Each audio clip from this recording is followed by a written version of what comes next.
Kamakailan lamang, nag-inspeksyon ako sa naging epekto ng habagat ng bagyong Krising, Dante at Emong.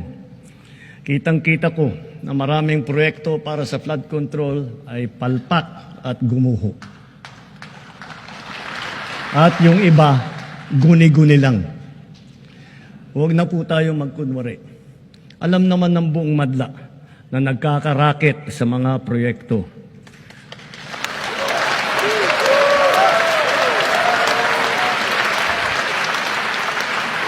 Mga kickback, mga initiative, errata, SOP, for the boys.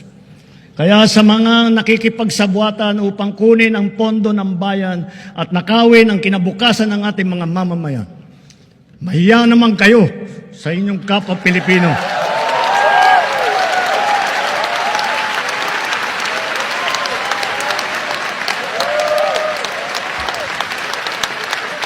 Mahiya naman kayo sa mga kabahayan nating naanod o nalubog sa mga pagbaha. Mahiya naman kayo, lalo sa mga anak natin na magmamana sa mga utang na ginawa ninyo na binulsan nyo lang ang pera.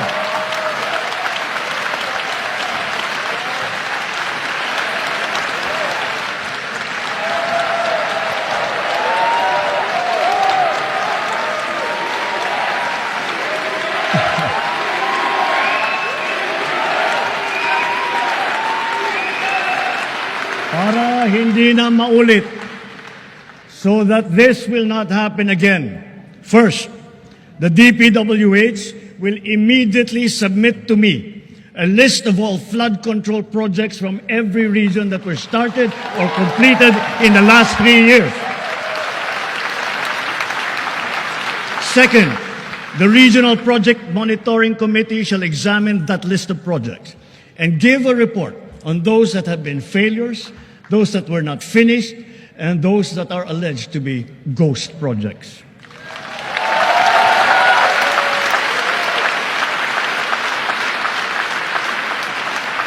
And third, we will publish this list.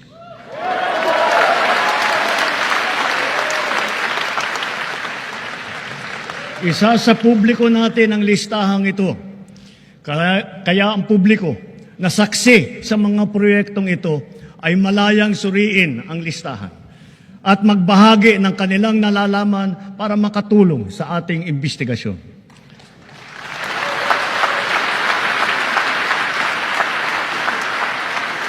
At the same time, there will be an audit and performance review regarding these projects to check, to make sure, and to know how your money was spent.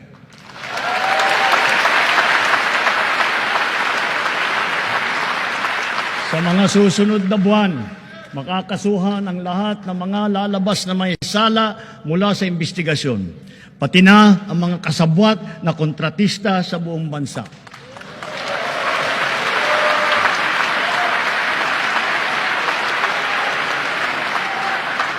Kailangan malaman ng taong bayan ang buong katotohanan. Kailangang may managot sa naging matinding pinsala at katiwalian.